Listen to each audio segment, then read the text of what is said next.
श्री स्वामी समर्थ. प्रत्येक महिन्यामध्ये विनायक चतुर्थी आणि संकष्टी चतुर्थी ही येत असते. असं वर्षभरामध्ये 12 संकष्टी चतुर्थी आणि 12 विनायक चतुर्थी येत असतात. संकष्टी चतुर्थी ही गणपती बाप्पांना समर्पित असते आणि या दिवशी गणेश तत्व हे जास्त प्रमाणामध्ये कार्यशील असते. तसेच संकष्टी चतुर्थीचे व्रत जर सुरू करायचे असेल तर अंगारकी संकष्टी चतुर्थीपासून या व्रताला आणि उपवासाला सुरुवात करता येते. यंदा अंगारकी संकष्टी चतुर्थी ही श्रावण महिन्यामध्ये आलेली आहे. श्रावण हा व्रतवैकल्यांचा महिना मानला जातो. तसेच अत्यंत पवित्र असा हा श्रावण असतो आणि श्रावण हा महादेवांना समर्पित आहे आणि महादेवांचे पुत्र हे गणपती बाप्पा आहेत आणि गणपती बाप्पांची आवडती तिथी म्हणजे संकष्टी चतुर्थी. आणि श्रावण महिन्याची जी संकष्टी चतुर्थी आहे तर ती मंगळवारी आलेली आहे आणि जेव्हा संकष्टी चतुर्थी ही मंगळवारी येते तर तेव्हा ती अंगारकी संकष्टी चतुर्थी असते. या दिवशी पृथ्वीवरील गणेश तत्व हे नेहमीपेक्षा सहस्रपटीने जास्त असते. गणपतीची स्पंदने आणि पृथ्वीवरील चतुर्थीची स्पंदने एकमेकांना अनुकूल असतात आणि म्हणून या दिवशी केलेल्या उपायांचा लाभ जो आहे तर तो आपल्याला जास्त प्रमाणामध्ये होत असतो. तर हिरव्या मुगाचे आपण काही उपाय जे आहेत तर ते या दिवशी करायचे आहेत. खास करून आपल्याला आपल्या मुलांसाठी हे उपाय जे आहेत तर ते करायचे आहेत. या दिवशी गणेश मंदिरामध्ये जर आपण हिरव्या मुगाचे दान केले म्हणजे आपण पाव किलो तर असे हिरवे मूग जे आहेत तर ते एका व्यक्तीला किंवा 5 व्यक्तीला 11 व्यक्तींना दान करू शकतो. यामुळे सुद्धा बाप्पा प्रसन्न होतात आणि आपल्या इच्छा पूर्ण करत असतात. आता खास असा 108 हिरव्या मुगांचा उपाय जो आहे तर तो आपण पाहणार आहोत. आता हा उपाय जो आहे तर तो कोणी करायचा आहे तर आईने किंवा वडिलांनी किंवा मुले स्वतःसुद्धा हा उपाय जो आहे तर तो करत असतात. आता बघा, हिरव्या मुगाचाच उपाय का करायचा तर हिरवे मूग जे आहेत तर ते बुध ग्रहाचे प्रतिनिधित्व करतात आणि बुधाच्या प्रभावाने मुलांना अलौकिक बुद्धिमत्ता, आकर्षक व्यक्तिमत्व प्राप्त होत असते. त्यामुळे आपल्या मुलांची स्मरणशक्ती सुधारण्यासाठी किंवा लहान मुले जी आहेत तर ती सतत किरकिर करतात, सतत चिडचिडेपणा करतात, हट्टीपणा करतात, तर अशा वेळेला सुद्धा आपण हा उपाय करू शकतो. जी मुले शाळेमध्ये जातात तर त्यांना हवी तशी मार्क्स मिळत नाहीत, त्यांची स्मरणशक्ती कमजोर झालेली आहे, खूप अभ्यास करतात परंतु परीक्षेमध्ये त्यांना वाचलेले काहीही आठवत नाही. त्यांना मनासारखी मार्क्स मिळावीत, तसेच त्यांच्या जीवनामध्ये ज्या काही अडचणी आहेत, संकटे आहेत तर ती दूर व्हावीत, नजरदोष नष्ट व्हावा, तरीसुद्धा हा उपाय जो आहे तर तो अतिशय प्रभावी आहे. तसेच जी मुले नोकरी शोधत आहेत परंतु मनासारखी नोकरी मिळत नाही किंवा नोकरी आहे परंतु नोकरीमध्ये प्रमोशन मिळत नाही, तर यासाठी सुद्धा हा उपाय जो आहे तर तो आपण करू शकतो. आपली मुले सतत आजारी पडत असतील तरीसुद्धा हा उपाय केल्याने गणपती बाप्पांच्या कृपेने आपल्या मुलांच्या समस्या ज्या आहेत तर त्या नष्ट होत असतात. आता या दिवशी सकाळी लवकर उठायचं आहे, स्नान आटोपायचं आहे, यानंतर गणपती बाप्पांची विधिवत पूजा करून घ्यायची आहे. आपल्याकडे फोटो असेल तर फोटोची पूजा करायची, मूर्ती असेल तर त्या मूर्तीला आपल्याला पंचामृताने स्नान घालायचं आहे आणि हा अभिषेक करताना ओम गण गणपते नमः, ओम गण गणपते नमः असं म्हणत आपल्याला अभिषेक घालायचा आहे. यानंतर गणपती बाप्पांची मूर्ती कोरडी करून जागेवरती ठेवायची आहे. त्याला हळदी कुंकू, अक्षता, फूल अर्पण करायचं आहे, जास्वंदीची फुले अर्पण करायची आहेत. त्यानंतर दुर्वा अर्पण करायचे आहेत, कारण दुर्वा आणि जास्वंदीचं फूल हे गणपती बाप्पांना अतिशय प्रिय आहे. नैवेद्य म्हणून गुळ खोबरे ठेवायचं आहे आणि बाप्पांची आपल्याला आरती जी आहे तर ती सुद्धा करायची आहे.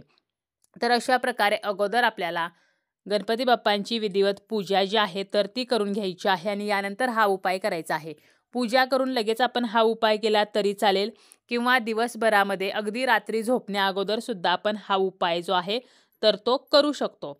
आता बघा, हा उपाय करण्यासाठी आपल्याला हिरव्या रंगाचं कापड घ्यायचं आहे आणि 108 हिरव्या मुगाचे दाणे घ्यायचे आहेत. एका मुलासाठी उपाय करू शकता, 2, 3 कितीही मुले असतील तर सर्वांसाठी आपण हा उपाय करू शकतो. एक मूल असेल तर फक्त 108 मुगाचे दाणे आणि एक हिरव्या कापडाचा तुकडा घ्यायचा. 2 मुले असतील तर 2 कापड घ्यायची आणि 108 असे आपल्याला सेपरेट मुगाचे दाणे जे आहेत तर ते घ्यायचे आहेत. अख्खेच मूग आपल्याला घ्यायचे आहेत, तुटलेले, फुटलेले, किडलेले मूग घ्यायचे नाहीत. मुगाची डाळ जी आहे तर ती उपायासाठी चालणार नाही. तर हिरवे अखंड असे आपल्याला 108 मुगाचे दाणे जे आहेत तर ते घ्यायचे आहेत. आता आपण जेव्हा हा उपाय करणार आहोत त्या अगोदर आपल्याला दिवा जो आहे तर तो प्रज्वलित करून घ्यायचा आहे. देवपूजा झाल्यानंतर जर आपण लगेचच हा उपाय करणार असू तर दिवा जो आहे तर तो आपण ऑलरेडी देवपूजा करतानाच लावलेला असतो. आवर्जून या दिवशी तुपाचा दिवा जो आहे तर तो लावायचा आहे. यानंतर स्वतःला बसायला आसन घ्यायचं, स्वतःला हळदी कुंकू लावायचं. यानंतर आपल्याला हा उपाय करायचा आहे.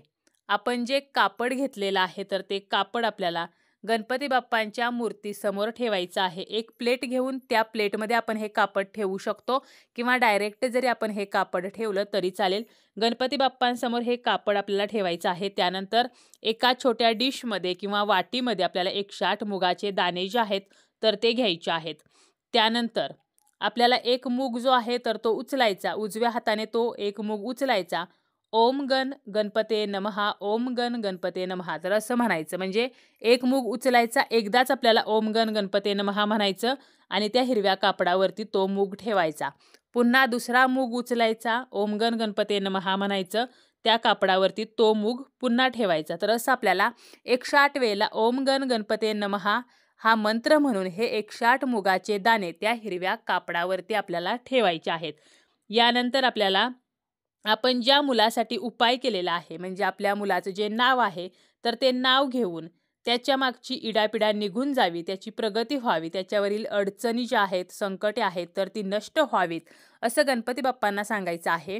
आपण एका मुलासाठी आपण हा उपाय केला किंवा 2 मुलासाठी केला तरी आपल्याला प्रत्येकाचं नाव घेऊन त्याच्या मागची जी इच्छा आहे, आपली जी समस्या आहे तर ती बाप्पांना सांगून ती समस्या नष्ट व्हावी म्हणून आपल्याला प्रार्थना करायची आहे. आणि यानंतर आपल्याला काय करायचं आहे तर ते मुगाचे दाणे त्या हिरव्या कापडामध्ये बांधायचे आहेत. म्हणजे आपल्याला त्या कापडाची पुरचुंडी बांधायची आहे. त्यानंतर आपल्याला ती पुरचुंडी जी आहे तर ती गणपती बाप्पांच्या चरणाजवळ आपल्याला ठेवायची आहे. त्यानंतर काय करायचं, गणपती बाप्पांना हात जोडून नमस्कार करायचा आणि ती जी पुरचुंडी आहे तर ती गणपती बाप्पांच्या चरणाजवळ आपल्याला थोडा वेळ तशीच राहू द्यायची आहे. एक अर्धा तास झाल्यानंतर आपल्याला काय करायचं तर ती पुरचुंडी उचलायची आणि आपल्या मुलाच्या उशीखाली ठेवायची आहे. किंवा आता मूल जे आहे तर ते बाहेरगावी राहत असेल तर मग त्या मुलाची जी वस्तू आपल्या घरामध्ये असेल, फक्त ती वस्तू चामड्याची नसावी, तर त्या वस्तूजवळ किंवा मुलाचा टेबल असेल तर त्या टेबलमध्ये आपल्याला ही पुरचुंडी जी आहे तर ती ठेवायची आहे.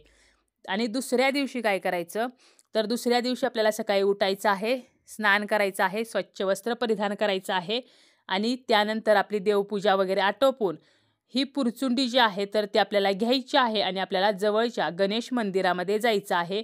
त्याचप्रमाणे बाप्पांसाठी आपल्याला दुर्वा, जास्वंदीचे फूल आणि गुळ खोबरे सुद्धा घेऊन जायचं आहे. गणेश मंदिरामध्ये गेल्यानंतर आपल्याला बाप्पांना हळदी कुंकू व्हायचं आहे, दुर्वा, जास्वंदीचं फूल अर्पण करायचं आहे, गुळ खोबरे जे आहे तर ते नैवेद्य म्हणून ठेवायचं आहे. आणि यानंतर आपण जी पोटली आपल्या सोबत आणलेली आहे तर ही पोटली जी आहे तर ती गणपती बाप्पांच्या चरणाजवळ आपल्याला मंदिरामध्ये ठेवायची आहे. आणि पुन्हा एकदा प्रार्थना करायची आहे की माझ्या मुलाच्या आयुष्यामध्ये अमुक अशी समस्या आहे आणि ती समस्या तुमच्या कृपेने नष्ट होऊ द्या. तर अशा प्रकारे अतिशय साधा सोपा असा हा उपाय आहे. तर हा उपाय आपल्याला करायचा आहे, पूर्ण श्रद्धेने हा उपाय करायचा आहे. आता हा उपाय करायला आपल्याला तेवढा वेळ नसेल तर 21 मुगाचा आपल्याला उपाय करायचा आहे. काय करायचं आहे, 21 मुगाचे दाणे घ्यायचे आहेत आणि प्रत्येक मूग हा ओम गण गणपते नमः असं म्हणत गणपती बाप्पांना अर्पण करायचं आहे. आता घरीच आपण हा उपाय केला तर मग ह्या मुगाचं पुन्हा काय करायचं तर ते 21 मूग जे आहेत तर ते आपण आमटीमध्ये किंवा भातामध्ये टाकायचे आहेत आणि तो भात किंवा ती आमटी जी आहे तर ते आपण खायची आहे.